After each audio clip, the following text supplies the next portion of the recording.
வணக்கம். நம்ம சாப்பிடுற மருந்துகளோட பாதுகாப்பு எவ்வளவு முக்கியம்னு நமக்கு தெரியும். ஆனா அதை தயாரிக்கிற இடத்துல ஒரு சின்ன தப்பு நடந்தா என்ன பண்றது? கண்ணுக்கு தெரியற பிரச்சனையை மட்டும் சரி பண்ணா போதுமா, இல்ல அதோட ஆணி வேறையே கண்டுபிடிக்கணுமா?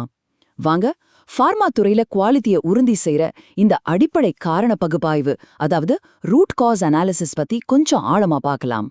இந்த ஒரு கேள்விதான் இங்க ரொம்ப முக்கியம். ஒரு தப்பு நடக்குதுன்னா, நம்ம கண்ணுக்கு தெரியற அந்த காரணம் மட்டும்தான் உண்மையான காரணமா?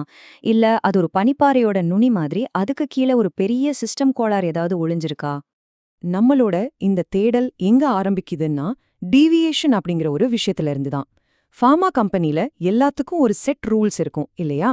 அந்த ரூல்ஸை விட்டு கொஞ்சம் தள்ளி போனாலும் அதுக்கு பேரு தான் டீவியேஷன். இங்க இருந்து தான் நம்மளோட இன்வெஸ்டிகேஷனே ஸ்டார்ட் ஆகுது. ஒரு டீவியேஷன் நடந்துடுச்சு, உடனே என்ன பண்ணுவோம்? ஒரு டெம்பரரி ஃபிக்ஸ், அதாவது ஒரு தற்காலிகமான தீர்வு. இது எப்படின்னா, ஒரு பைப் உடைஞ்சா அது மேல பேண்டேட் ஒட்டுற மாதிரி. அப்போதைக்கு தண்ணி லீக் ஆகுறது நிக்கும், ஆனா அந்த உடைசல் அது அப்படியே தான் இருக்கும். உண்மையான ஆழமான பிரச்சனை தீராம அப்படியே இருந்துகிட்டே இருக்கும். சரி, ஒரு டீவியேஷன் நடந்த உடனே பெரும்பாலான கம்பெனிங்க ஒரு ஈஸியான ஆனா ரொம்ப ரொம்ப தப்பான ஒரு முடிவுக்கு வருவாங்க. இந்த ஒரு தப்பு தான் பல குவாலிட்டி சிஸ்டம்ஸையே காலி பண்ணிடுது. அது என்னன்னு பார்க்கலாமா? உதாரணத்துக்கு, ஒரு மருந்து பேட்ச் ரெடி பண்ணிட்டு இருக்காங்கன்னு வச்சுக்கோங்க. அதுல ஒரு முக்கியமான ஸ்டெப்பை யாரோ ஒருத்தர் செய்ய மறந்துட்டாரு. இது ரொம்ப காமனா நடக்கக்கூடிய ஒரு டீவியேஷன் தான். உடனே எல்லாரும் என்ன சொல்லுவாங்க? ஆப்ரேட்டர் தப்பு பண்ணிட்டாரு. டக்குன்னு அவங்க மேல பழிய போட்டுடுவாங்க. ஆனா இதுதான் இருக்கிறதுலே பெரிய தப்பு. ஒரு தனிநபர் மேல பழிய தூக்கி போட்டுட்டு அந்த தப்பு நடக்க என்ன காரணம், சிஸ்டம்ல என்ன கோளாறுன்னு பார்க்கவே மாட்டோம். அதை அப்படியே விட்டுடுவோம்.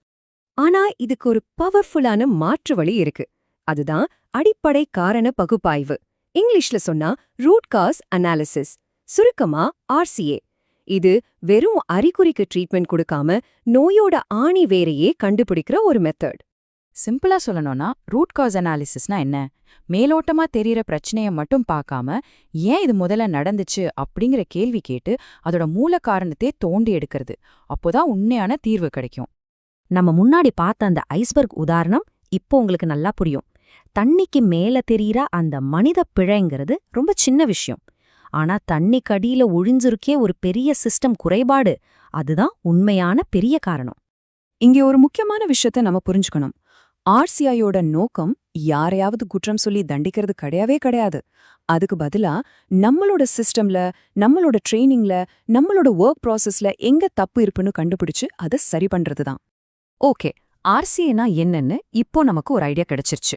சரி, ஒரு சரியான உருப்படியான RCAவை எப்படி பண்றது?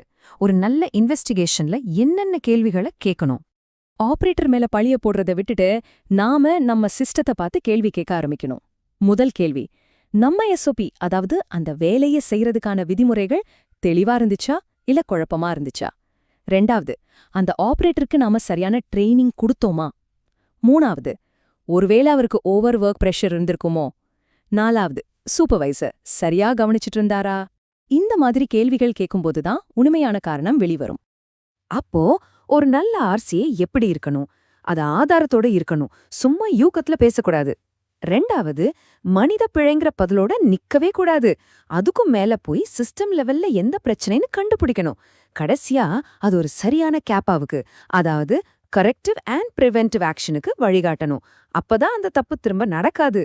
சரி, இந்த RCAவை சரியா செஞ்சா என்ன நடக்கும்? தப்பா செஞ்சா என்ன நடக்கும்? வாங்க, ரெண்டுத்துக்கும் உள்ள வித்தியாசத்தை பாப்போம். ஒருவேளை RCAவை சரியா பண்ணலன்னு வச்சுக்கோங்க, ஆடிட் வரும்போது இதெல்லாம் மாட்டிக்கூடும். இன்வெஸ்டிகேஷன் ரொம்ப மேலோட்டமா இருக்கும். என்ன டீவியேஷன் வந்தாலும் அதுக்கு ஒரே காரணத்தை தான் திரும்ப திரும்ப சொல்வாங்க. எடுக்கிற ஆக்ஷனும் உண்மையான பிரச்சனைய தீர்க்காது. இதனால என்னாகும்? அதே தப்பு திரும்ப திரும்ப நடந்துகிட்டே இருக்கும். ஆனா இதே RCAவை நாம சரியா நேர்மையா செஞ்சோனா கிடைக்கிற பெனிஃபிட்ஸ் பாருங்க. முதல்ல நடந்த தப்பு திரும்ப நடக்காது. நம்மளோட ஒர்க் ப்ராசஸ் இன்னும் ஸ்ட்ராங் ஆகும். எல்லாத்துக்கும் மேல நம்மளோட மொத்த குவாலிட்டி மேனேஜ்மெண்ட் சிஸ்டம், அதாவது QMS, ரொம்ப நம்பகத்தன்மை உள்ளதா மாறிடும். இது வெறும் ஒரு தப்ப சரி பண்றதில்ல, நம்ம சிஸ்டத்தையே நாம மெருகேத்துறோம். முடிவா இந்த ஒரு விஷயத்த மட்டும் நல்லா ஞாபகம் வச்சுக்கோங்க. ஒரு பிரச்சனையை சரி பண்றது நல்ல விஷயம்தான். ஆனா அந்த பிரச்சனை ஏன் முதல்ல உருவாச்சுங்கிற காரணத்தை சரி பண்றதுதான் ரொம்ப ரொம்ப அவசியமான விஷயம். இதுதான் எந்த ஒரு தரமான அமைப்புக்கான உண்மையான அடித்தளம்.